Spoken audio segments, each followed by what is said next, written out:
Assalamualaikum warahmatullahi wabarakatuh. Perkenalkan, nama saya Retni Andilusia dengan nomor NIM 8604011859 dengan prodi PGSD semester 2 dari Pokjar Salut Kebun Agung dari UPBJJ UT Semarang. Dengan di sini saya memenuhi tugas tutorial 2 dari mata kuliah Filsafat Ilmu. Yang pertama ada bagaimana filsafat ilmu mengawasi dan memperkuat eksistensi keilmiahan serta nilai-nilai dalam ilmu pendidikan, yaitu filsafat ilmu pengawas dan penguat pendidikan. Yaitu ada 3 aspek, yaitu yang pertama aspek ontologis atau eksistensi. Pengawas membatasi wilayah kajian pendidikan agar tidak tumpang tindih dengan ilmu lain. Penguatnya menegaskan bahwa sebagai ilmu mandiri yang memiliki objek nyata manusia, objek materi, dan proses pengubahan perilaku formal. Yang kedua ada aspek epistemologi keilmiahan. Pengawas menjadi, tanda kutip, polisi lalu lintas metode ilmiah, memastikan teori strategi dan nilai rapor berdasarkan pada logika bukan tren sesaat. Penguatnya menyediakan metodologi riset kokoh agar inovasi baru seperti pembelajaran berdiferensi atau teknologi teruji secara objektif dan sistensi. Yang ketiga ada aspek aksiologi nilai atau kemanusiaan. Pengawas menjaga agar pendidikan tidak bebas nilai, mencegah kebijakan dan merugikan moral, melanggar HAM, atau memicu kasta sosial. Penguatnya menyuntikkan nilai etika dan estetika ke kurikulum, menegaskan tujuan akhir bukan cuma angka di atas kertas, tapi mencetak manusia, kebijakan, dan berkarakter. Yang kedua ada bagaimana pendidikan yang bermakna dan bernilai turut memperkuat perkembangan filsafat ilmu, yaitu ada kontribusi pendidikan terhadap perkembangan filsafat ilmu, yaitu ada 3. Yang pertama laboratorium uji coba teori. Filsafat ilmu menghasilkan konsep teoris, kebenaran, metodologi, menilai. Pendidikan yang bermakna menjadi tempat uji nyata, ground testing di kelas. Keberhasilan kurikulum memberikan bukti empiris yang memvalidasi teori filsafat. Yang kedua ada dorongan untuk terus adaptif.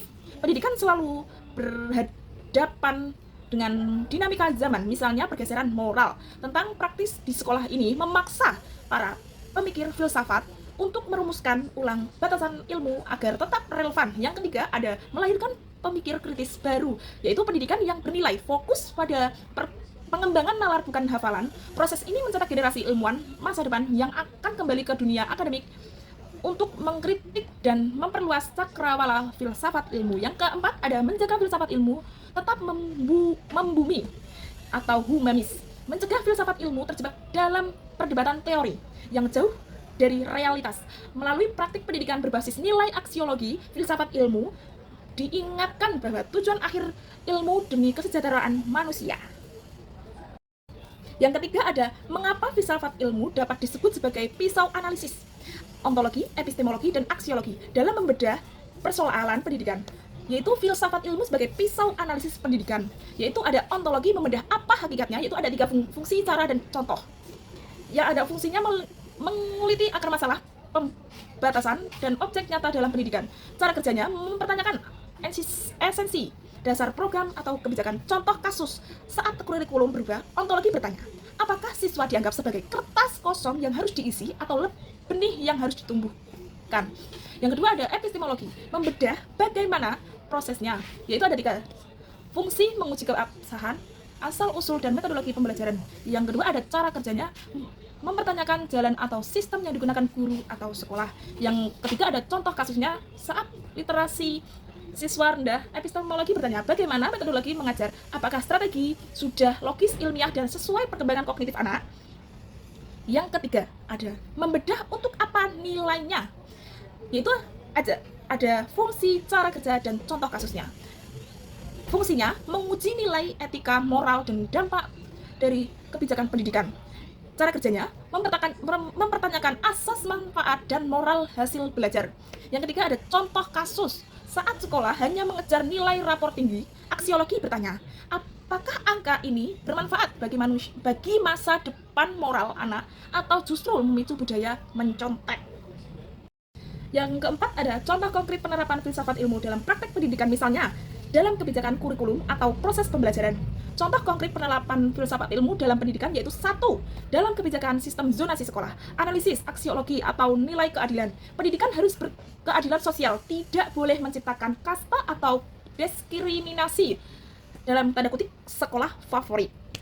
Yang penerapan nyata, penerapan pemerataan mutu sekolah negeri dengan mengutamakan hak anak-anak dan sekitar sekolah untuk mendapatkan akses pendidikan yang layak.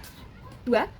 Dari dalam kurikulum merdeka, analisis ontologi hakikat siswa berlandaskan aliran progresivisme. Siswa bukan kertas kosong yang pasif, melahirkan individu unik dengan potensi bawaan masing-masing. Penerapan nyatanya, pembelajaran berdiferensiasi dan proyek P5, di mana siswa belajar sesuai minat, gaya belajar, dan kecepatan pemahaman sendiri. 3. Dalam pembelajaran metodologi problem based learning, analisisnya epistemologi atau cara memperoleh ilmu pengetahuan bukan sekedar menghafal teks ceramah secara pasif, melainkan harus dibangun aktif lewat pengalaman nyata. Penerapan nyata, guru menyajikan masalah real, misal banjir di depan sekolah, siswa aktif berdiskusi, turun ke lapangan, mengumpulkan data fakta, dan merumuskan solusi keilmiahan. Kesimpulan dari 4 materi tersebut, filsafat ilmu dan praktek pendidikan adalah 2 hal yang saling menghidupkan. Filsafat ilmu berfungsi sebagai kompas pisau analisis melalui ontologi, epistemologi, dan aksiologi untuk menjaga agar kebijakan kurikulum dan pembelajaran tetap di jalur yang ilmiah, logis, serta bermoral.